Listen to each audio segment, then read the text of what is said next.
Hello friends, आज आप लोगों के साथ शेयर करेंगे स्ट्रीट फूड रेसिपी जिसमें हम बनाएंगे चाइनीज़ पकोड़े जो बिल्कुल क्रिस्पी करारे होंगे और आप लोगों को इसकी रेसिपी बहुत ही पसंद आएगी।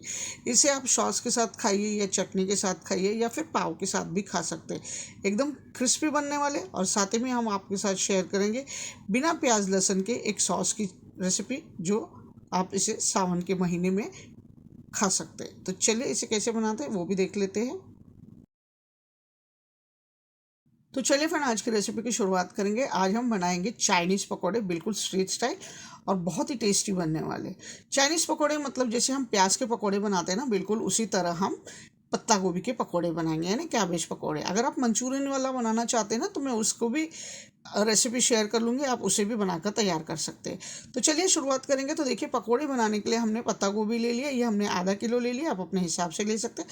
पत्ता गोभी को अच्छे से धो लेना, ऊपर मिट्टी वगैरह लगी हुई होती है। तो चलिए, धोने के बाद इसे कट करना है। अगर आप चाकू से काट रहे हैं तो बारीक बारीक काट कर तैयार कर लीजिएगा, कंफर्टेबल है तो। नहीं तो फिर आप क्या करिएगा, इसे कद्दूकस कर लीजिएगा। तो कद्दूकस करने के लिए ग्रेटर का इस्तेमाल करेंगे ना, तो ये देखिए मोटी वाली साइज जो होती है ना ग्रेटर की, उससे आप इसे ग्रेट करके ले सकते हैं। ये वाली मोटी साइड है, यहाँ से ग्रेट कर लीजिएगा, ज़्यादा बारीक नहीं करना। थोड़ा टेक्सचर होना चाहिए तो खाने में मज़ा आएगा। नहीं तो देखिए, मेरी तरह चॉपर अगर आपके पास है तो चॉपर में आप इसे चॉप करके ले सकते हैं। तो मैं क्या कर रही हूँ, चॉपर में कट करके ले रही हूँ।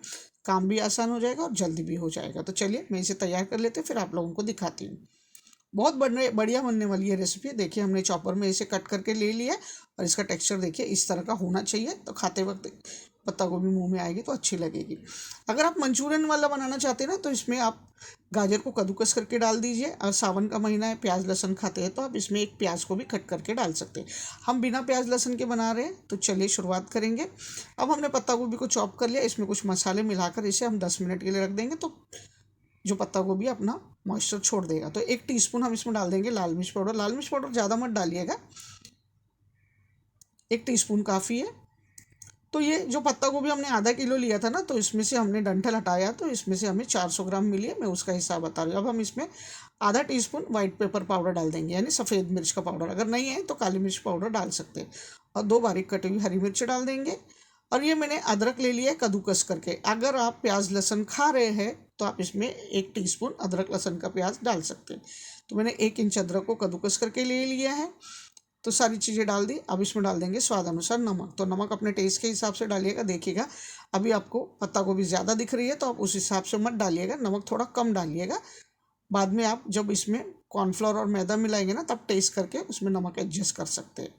हम सब चीज़ों को अच्छे से मिक्स कर लेंगे और इसे 10 मिनट के लिए छोड़ देंगे। उससे क्या होगा, ये जो हम पत्ता गोभी हमने इसमें मसाले मिक्स किए ना, ये थोड़ी सॉफ्ट हो जाएगी। तो चलिए 10 मिनट के लिए रखते हैं और फटाफट सॉस भी तैयार कर लेते हैं। तो होममेड शेजवान सॉस तैयार कर लेंगे। तो उसके लिए देखिए, हमने 7-8 कश्मीरी मिर्च को गर्म पानी में बॉईल करके ले लिया, ताकि ये अच्छे से ग्राइंड हो जाए और सॉफ्ट हो जाए।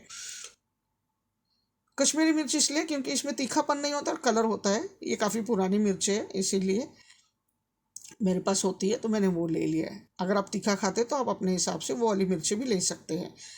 अब इसमें डाल देंगे, देखिए वैसे तो केचप जाता है उसके अंदर, लेकिन केचप में भी अदरक लहसुन का पाउडर होता है, इसलिए मैं केचप नहीं डाल रही हूँ। इसके जगह पे मैं 2 मीडियम साइज़ के टमाटर को बारीक काट के डाल रही हूँ। जो लोग खा रहे हैं वो केचप का इस्तेमाल कर सकते हैं। चटनी जब आप पकाएंगे ना उस वक्त डाल दीजिएगा। तो 2 मीडियम साइज़ के टमाटर हमने बारीक काट दिए। सारी चीज़ें हम बिना अदरक प्याज लहसुन के बना रहे हैं। मैंने आधा इंच अदरक डाल दिया बारीक काट के। और तीखापन के लिए देखिए, मैं थोड़ा सा 1/4 टीस्पून के करीब लाल मिर्च पाउडर का इस्तेमाल करें। स्वाद अनुसार नमक और थोड़ा सा पेपर पाउडर भी डाल देते हैं। अगर काली मिर्च है तो काली मिर्च भी डाल सकते हैं आप। तो सारी चीज़ें डाल दिए। अब थोड़ा पानी डालेंगे और इसे ग्राइंड करके ले लेंगे। तो चलिए इसे ग्राइंड कर लेते हैं। देखिए, बाजार जैसा टेस्ट आए नहीं आए, लेकिन आपको ये चटनी बहुत पसंद आएगी। तो देख सकते हैं चटनी को हमने ग्राइंड कर लिया। तो तड़का तैयार कर लेते हैं। पैन रख दिया, पैन में 1 टेबल स्पून हमने ऑयल गर्म कर लिया है। आप रिफाइंड ऑयल की जगह पे तिल का तेल का भी इस्तेमाल कर सकते हैं। एक आधा इंच हमने अदरक को बारीक काट के डाल दिए है। अगर प्याज लहसुन खा रहे तो बारीक कटी हुई लहसुन भी डाल सकते हैं। अब अदरक को थोड़ा सा भून लेंगे। गैस की फ्लेम लो ही रखिएगा, जल्दबाजी नहीं मचाना है। और ये जो चटनी हमने ग्राइंड करके ली थी, ये पूरा का पूरा डाल देंगे। ग्राइंडर जार में थोड़ा लगी हुई है चटनी, तो थोड़ा पानी ऐड कर लेते हैं इसके अंदर। अब चटनी में अच्छा फ्लेवर लाने के लिए केचप वाला, तो इसमें हम आधा टीस्पून चीनी ऐड करेंगे और आधा टीस्पून हम विनेगर ऐड करेंगे। तो केचप वाला फ्लेवर आपको आ जाएगा उसके अंदर।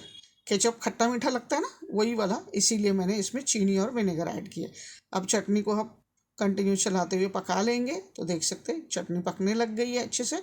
अब इसमें आपने देखा होगा बाजार वाली चटनी में वेलवेटी टेक्सचर होता है, उसमें कॉर्नफ्लावर जाता है। तो मैंने 1 टीस्पून, ज़्यादा नहीं, 1 टीस्पून से भी कम कॉर्नफ्लावर लेके उसमें थोड़ा पानी डालकर उसका स्लरी तैयार कर लिया था। वो स्लरी मैंने इसके अंदर डाल दिया, मैंने ज़्यादा कॉर्नफ्लावर ऐड नहीं किया इसमें। और देखिए वही वाला टेक्सचर इसके अंदर आ गया है। अब चटनी आपको पतली दिख रही थी, कॉर्नफ्लावर डाल दिया है, ठंडी होने के बाद ये अच्छी खासी गाढ़ी हो जाएगी। अभी इसका टेक्सचर देखिएगा, बिल्कुल बाजार वाला ही लग रहा है। तो चटनी पूरी तरह से यानी सॉस तैयार हो गई है, उसे रख देंगे और दोबारा से हम पत्ता गोभी की तरफ चलते हैं। तो आप देख सकते हैं हमने इसमें मसाला मिला के रखा था, नमक वगैरह की वजह से इसने अपना मॉइस्चर काफ़ी छोड़ दिया है। और अभी इसका देखिएगा कितना मॉइस्चर निकल रहा है, और इसी क्वांटिटी देखिएगा कितनी कम दिख रही है ना। अब ये पत्ता गोभी भी थोड़ी सॉफ्ट हो गई है। अब हम इसमें डाल देंगे बाइंडिंग के लिए 1 कप मैदा। 200 ग्राम वाला कप होता है ना, उतना हमने भर कर डाला है।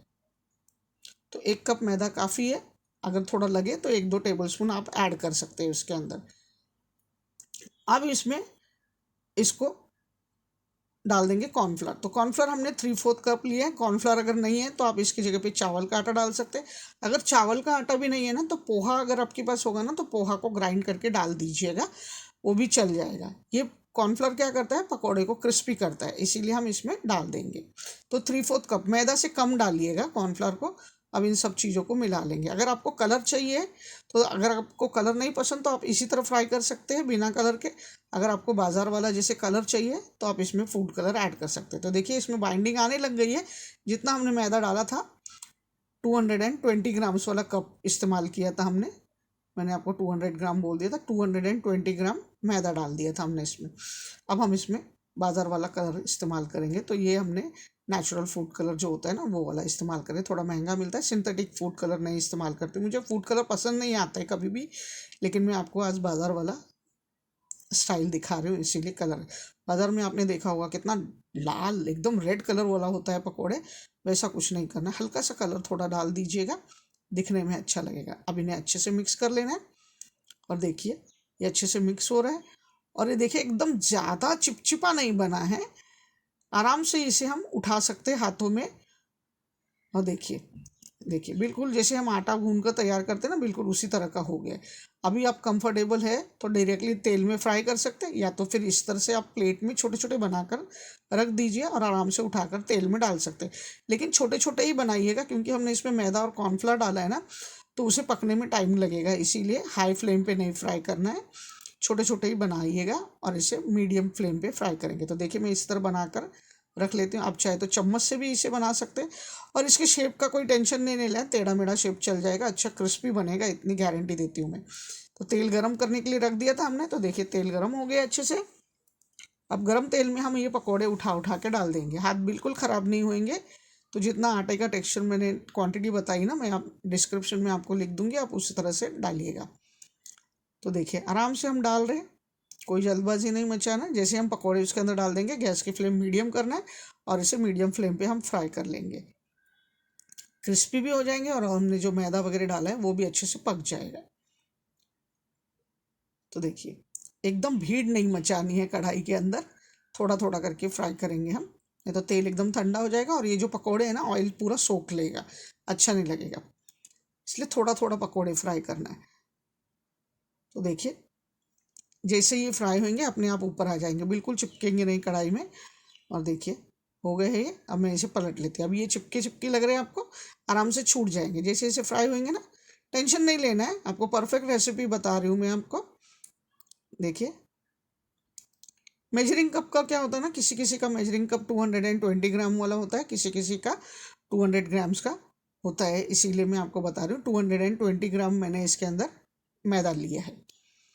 देखिए पकोड़े अच्छे से फ्राई हो रहे हैं। अगर आपको डबल क्रिस्पी करना है तो इस स्टेज पे निकाल दीजिए और डबल फ्राई करिएगा, लेकिन ये अच्छे से क्रिस्पी हो गए और पक भी गए, तो मैं इसे निकाल रही हूँ और बाकी बचे हुए पकोड़े भी फ्राई कर लेती हूँ, फिर हम आपको पूरी की पूरी प्लेटिंग करके दिखाएंगे। तो चलिए बचे हुए पकोड़े भी देखिए हमने फ्राई कर लिए, और देखिए कितना बढ़िया कलर आया है। ज़्यादा डार्क कलर वाला अच्छा नहीं लगता है खाने में। और बिल्कुल ऑयल भी नहीं सूखा है, बिल्कुल बढ़िया से क्रिस्पी बनकर तैयार हो गए। तो इन्हें भी निकाल लेते हैं, फिर आपको दिखाती हूँ। सारी तैयारी हो चुकी है, सॉस तैयार हो गया हमारा, शेजवान सॉस या शेजवान चटनी जो भी बोलिए। तो देखिए हमारे पकौड़े पूरी रेडी है, आधे ख़त्म हो गए हैं और देखिए बिल्कुल क्रिस्पी और ऑयल भी नहीं सोखा है इसने। तो चलिए आपको प्लेट में डालकर दिखा देती हूँ। प्लेट मैंने नीचे ही रखी हुई थी, देखिए कितने बढ़िया बने हैं। और ये रही हमारी शेजवान सॉस घर की बनी हुई, बिना प्याज लहसुन के, ज़रूर बनाइएगा। तो ये रही हमारी आज की चाइनीज़ पकौड़े और सॉस की रेसिपी। तो ज़रूर बनाइएगा और मुझे कमेंट में बताइएगा आप लोगों को ये रेसिपी कैसी लगी, और कौन सी नई रेसिपी देखना चाहते हैं ज़रूर बताइएगा। तो चलते हैं, मिलते हैं नई रेसिपी के साथ। Thank you.